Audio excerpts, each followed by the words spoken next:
I'd like to move to another issue that you've raised. You talk about checks and balances in the system, and that if we go down this path, we would be tampering with the stability of government itself. Can you explain to me how the stability of government would be made less stable by this simple proposal? When I mention that, I talk, of course, about change to a republic, Senator. Our current constitution is comprised of many checks and balances. Each facet, each party that are involved in the constitution are a check against the other. The Governor-General is a check against the excesses of the government and the Prime Minister. The government is a check against the excesses of a Governor-General.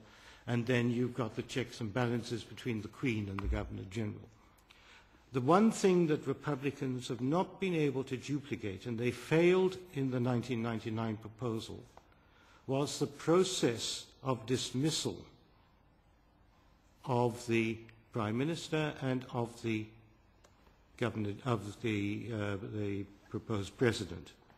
They were not able to duplicate that, the sort of system that we have under our current constitution.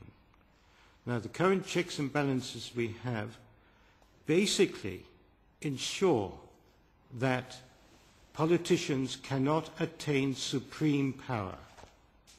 That ultimate power is always kept from them and placed in the hands of the people. Now, you may ask, why is that? If the power was not in the hands of the people, then how could the people have decided in 1999 whether to retain our system of constitutional monarchy or convert to a republic? That is where the power is, in the hands of the people. And that is why any change to the Constitution must be very carefully drafted to ensure that that power is not transferred from the hands of the people into the hands of politicians. Okay, on that point, Sir David Smith spoke about if we went to this plebiscite, we could damage our self-respect and psyche. And you've raised the issue of checks and balances and tampering with the stability of government. How did Canada end up managing this process in moving to a republic? Did they damage their psyche? Did they become less stable? With respect, Senator, Canada is a constitutional monarchy. But it's not a republic. It is a constitutional monarchy. It is the same as Australia. Wishful thinking, Senator Cameron. Yeah. Maybe Scotland. Got the wrong one. Got the wrong one. Well, I apologise. I should have been across that. But really, there is no... You can have a republic, and you can have stability, and you can have democracy. With respect, Senator, I do not believe that any former colony of the British Empire which attained independence and removed the crown has been able to retain their democracy intact as we have in this country, as Canada has in theirs. Constitutional monarchies consistently head all the polls and the lists of the most democratic, the freest nations. So there's no republics that are democratic and free? There are, I mean, you've got, of course, the United States of America, you've got Switzerland, but they're not the same. Now, the United States does not have responsible government like we do. It's a totally different system. And I believe our system is much, much better. What about Ireland? Ireland, of course, that is a republic, but the checks and balances there are not the same as we have. Ours are much better. It's a safe-functioning democracy. It's a small country, Senator. You can't compare it to a country like Australia. Of course you can. Australia is a federation. It's a federation. I mean, to equate Australia with a small country like Ireland or a small country like Switzerland, you can't do it, because we need more checks and balances because we are a federation. And the only check and balance you can have is a monarchy? Is that what you're saying? Let the Republicans come up with a model that equates what we have under our constitutional monarchy. But they haven't been able to do it, Senator.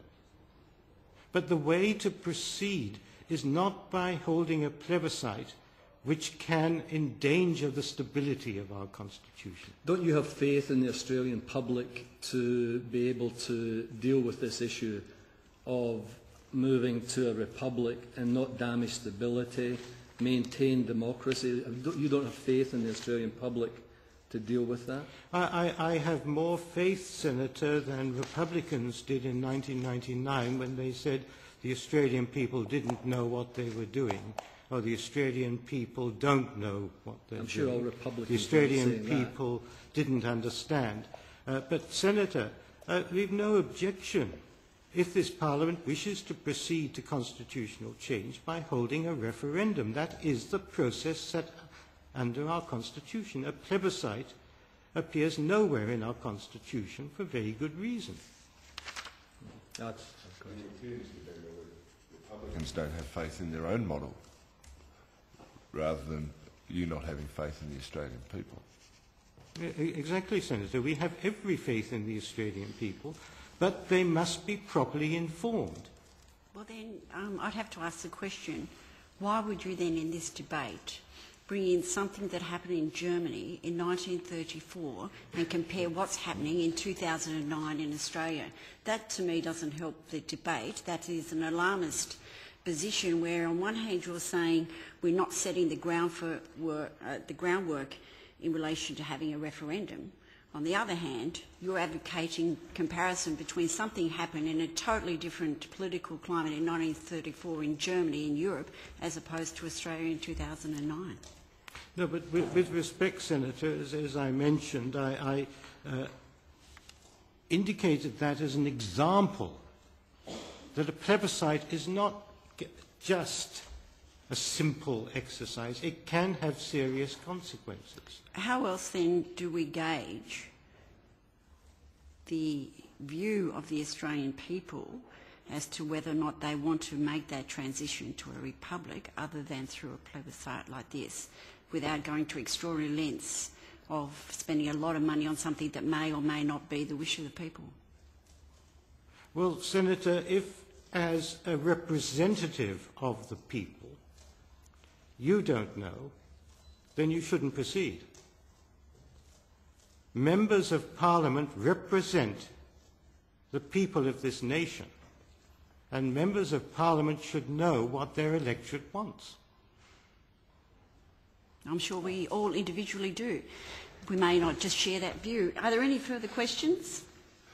Well, I'm afraid John Howard didn't really want to change of government last time. Any further questions relating to the bill? Go back to If not, can I thank you, Canada, Mr. Benwell, not only for appearing